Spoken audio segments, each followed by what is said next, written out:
Hello, YouTubers, friends, compatriots, bootlickers, shills, debt slaves, serfs, peasants, vassals, minions, meat sacks, voters.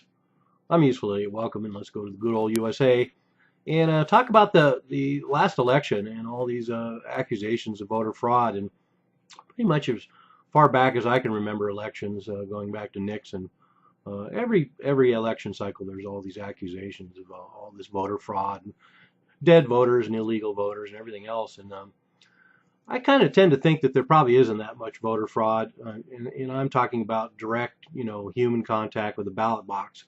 There's all kinds of other voter fraud that's more convenient, but for somebody to actually make the effort to go down there and vote, it's hard enough to get anybody out there voting anyway. So just to think that there's massive amounts of people going out there and making the effort to make ballot box voter fraud just doesn't seem likely to me. I think basic bottom line for me is human beings are lazy. And so anyway, I was gratified to see this story come out because also I want to bring up the fact that, of course, depending on the election, we have accusations going back and forth of voter fraud, whether there's voter fraud. If you're the winner, there was no voter fraud. If you're the loser, there was tons of voter fraud, and that goes for both the Republicans and the Republicans. And we even had Donald Trump out there complaining about all the voter fraud, and then of course he won, which surprised him. So of course now his narrative is that there wasn't any voter fraud.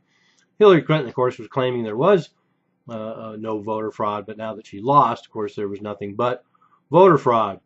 But rampant allegations of voter fraud all the time. And in this last election, of course, tons of allegations. In fact, this huge mess about recounts and everything else. But we had 137.7 million votes cast in this last election.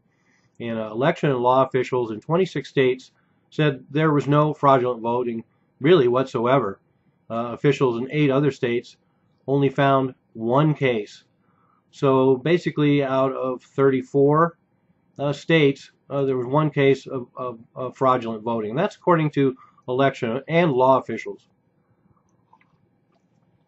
And then we have Tennessee had 40 credible counts out of 4.3 million votes cast. Georgia had 25 inquiries into claims about voter fraud out of 4.1 million, and none confirmed. Kentucky had 18 complaints about potential voter fraud. None of them were confirmed.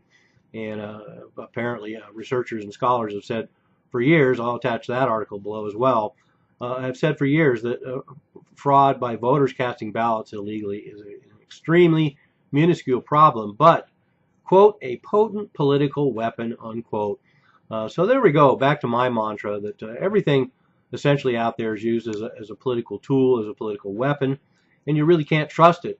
And so everybody gets whipped into a frenzy, whether it's the Republican base or the Democratic base, about these voter fraud ideas, and they get whipped into a frenzy about it by the media and the politicians who constantly manipulate them. And they know that, and yet they believe this stuff anyway. And so as it turns out, there really isn't a voter fraud problem, and everybody should just relax and don't trust the people you know are lying to you all the time. They use this as a political weapon. They use it as a political tool like everything else. And a lot of people's opinions are formed by the fact that they're being manipulated by the media and their cronies in the political sphere. So less than 1 per state per year is the amount of voter fraud we have according to this study. And and Tennessee is investigating one case of possible non-citizen voting. So that brings the other claims that we constantly hear about all the illegals that are voting.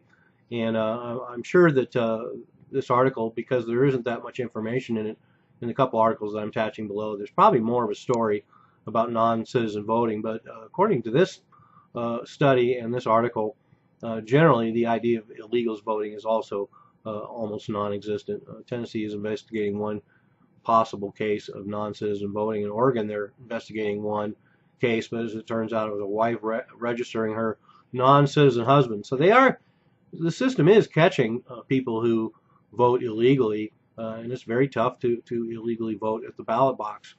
And so this idea about illegals voting and fraudulent ballots is all apparently relative and perhaps non-existent. And then the last one is all the dead voters, and everybody's constantly talking about all the dead voters. But apparently, when you look at the numbers, a lot of that is mostly people who died actually after sending in early ballots.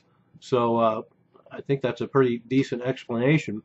But that doesn't discount the fact that there's probably a massive amount of voter fraud that's going on that's not ballot box related. I think everybody can just dismiss this problem, a non-existent problem with ballot box voting. They're just trying to push the voter ID act and disenfranchise more and more people from voting.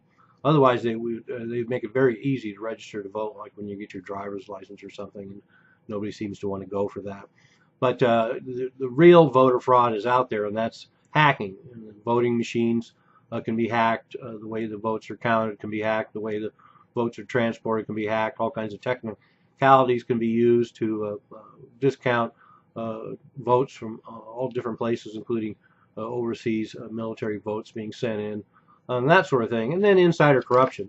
Obviously, you have a lot of insider corruption from the very top, including the Clinton campaign sabotaging the Bernie Sanders campaign, but all the way down to the bottom, all the cronies and minions that work for the political parties are all involved in various levels of voter fraud. But I think the worst problems we have with voter fraud right now are just the voter machines themselves and computer voting. And corporations are getting involved in computer voting, and pretty soon they're going to have a little inside door in there, and they can just control elections that way. From the way drone operators operate, they can control elections, and that'll be a big improvement for them because they've been doing it the old-fashioned way all these hundreds, if not thousands of years. So there you have it, voter fraud. Another story that really isn't. I'm a useful idiot, don't you be one too?